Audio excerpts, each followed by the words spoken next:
उठा सके। शायद ही आपको ये बात पता होगी कि चांद पर भी पानी मौजूद है, और न सिर्फ वहां पानी मौजूद है, बल्कि वहां पर भी बारिश होती है।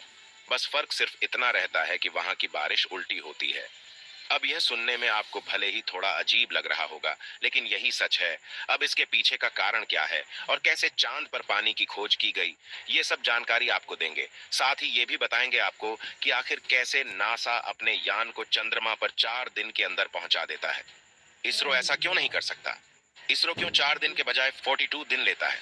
और दोस्तों, अगर आपको वीडियो इंटरेस्टिंग लग रही है तो साथ के साथ वीडियो को लाइक और चैनल को सब्सक्राइब जरूर कर ले। दोस्तों, चंद्रमा पृथ्वी का एकमात्र प्राकृतिक उपग्रह है जिसकी उत्पत्ति आज से करीब 450 करोड़ साल पहले एक उल्कापिंड के धरती पर टकराने से हुई। वैज्ञानिकों का कहना है कि जब वह उल्कापिंड धरती से टकराया तो धरती का एक टुकड़ा टूटकर अलग हो गया और वह चांद बन गया, और चंद्रमा सौर मंडल का 5वां सबसे विशाल प्राकृतिक उपग्रह है।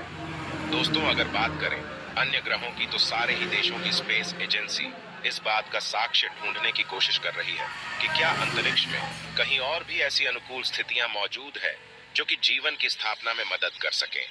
जब बात जीवन की स्थापना की हो तो जाहिर सी बात है कि जगह भी वैसी ही होनी चाहिए जैसे पृथ्वी की स्पेस में पोजीशन है, क्योंकि कहीं ना कहीं पृथ्वी की पोजीशन की ही देन है कि यहाँ पर अनुकूल स्थितियां बन पाई हैं। इसी वजह से नेचुरल सैटेलाइट यानी कि चंद्रमा पर शुरू हुई। सबसे पहले चंद्रमा पर मिशन प्लान करने वाला स्पेस सेंटर नासा था।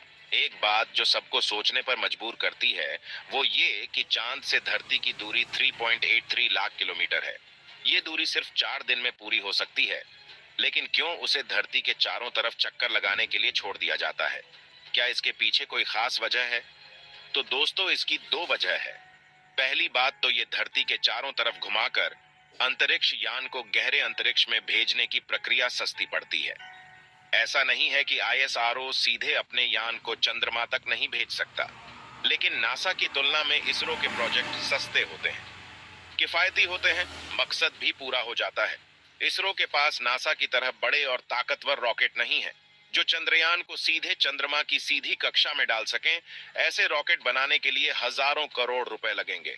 जब चीन ने 2010 में चांगई 2 मिशन चंद्रमा पर भेजा था, वह 4 दिन में चांद पर पहुंच गया था। चांगई 3 भी पहुंच गया था। सोवियत संघ का पहला लूनर मिशन लूना 1 सिर्फ 36 घंटे में चांद के नजदीक पहुंच गया था। अमेरिका का अपोलो 11 कमांड मॉड्यूल कोलंबिया भी 3 एस्ट्रोनॉट्स को लेकर 4 दिन से थोड़ा ज्यादा समय में पहुंच गया था। चीन, अमेरिका और सोवियत संघ ने इन अंतरिक्ष यानों के लिए बड़े रॉकेट्स का इस्तेमाल किया था।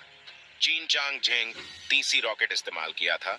इस मिशन की लागत थी 1026 करोड़ रुपए। स्पेसएक्स के फॉल्कन 9 रॉकेट की लॉन्चिंग की कीमत 550 करोड़ से लेकर 1000 करोड़ तक होती है, जबकि इसरो के रॉकेट की लॉन्चिंग कीमत 150 से 450 करोड़ तक ही होती है।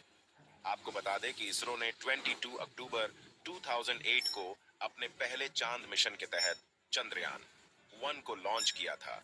इसके तहत एक ऑन ऑर्बिटर और एक इम्पैक्टर चांद की ओर भेजे गए थे। ऑन ऑर्बिटर को चांद की कक्षा पर रहना था और इम्पैक्टर को चांद की सतह से टकराना था। चंद्रयान 1.8 नवंबर 2008 को चांद की कक्षा में पहुंचा था। इस मिशन की लाइफ 2 साल थी। इस पूरे प्रोजेक्ट की लागत 386 करोड़ रुपए थी। करीब 22 दिन बाद 14 नवंबर 2008 को चांद से 102 किलोमीटर ऊपर चक्कर लगा रहे चांद्रयान 1 से मून इंपैक्ट प्रोब से अलग हुआ। वह तेजी से चांद की सतह की तरफ जा रहा था। एमआईपी को 25 मिनट लगे चांद की सतह पर गिरने में। वह 6100 किलोमीटर प्रति घंटा की रफ्तार यानी 1.69 किलोमीटर प्रति सेकंड की गति से चांद की सतह से टकराया था। इस टकराव से मून इंपैक्ट प्रोब पूरी तरह से ध्वस्त हो गया। लेकिन उससे पहले मून इंपैक्ट प्रोब ने वह काम कर दिया जिसने इतिहास बना दिया, यानी कि इस मिशन ने ही चांद पर पानी की खोज की थी। चांद पर पानी कहां से आया, इसे लेकर अलग अलग मत हैं, लेकिन अब एक स्टडी में कहा गया है कि चांद पर पानी पृथ्वी से ही पहुंचा है। इस स्टडी में कहा गया है कि हो सकता है कि अरबों सालों से चंद्रमा पृथ्वी के वायुमंडल से ही पानी अपने क्रेटरों में बर्फ के रूप में जमा कर रहा है। चांद पर पत्थरों के नीचे बर्फ के नीचे पानी दबा हुआ है। वैज्ञानिकों का मानना है कि भविष्य में जब इंसान चांद पर कॉलोनी बनाएंगे तो ये बर्फ ही उनके लिए पानी का स्रोत रहेगा। चांद के ध्रुवीय इलाकों पर क्रेटर में बर्फ का पता कई सैटेलाइट ने लगाया है, जहां का तापमान -214 डिग्री सेल्सियस है। हालांकि सौर हवाएं यहां तक पहुंचती हैं, जो इसे अणु स्तर पर तोड़ सकती हैं। इसीलिए वैज्ञानिक इस बात का पता लगा रहे हैं कि करोड़ों साल से ये बर्फ कैसे बची हुई है। यूनिवर्सिटी ओनफ अलास्का फेयरबैंक्स ने अपने शोध में कहा है कि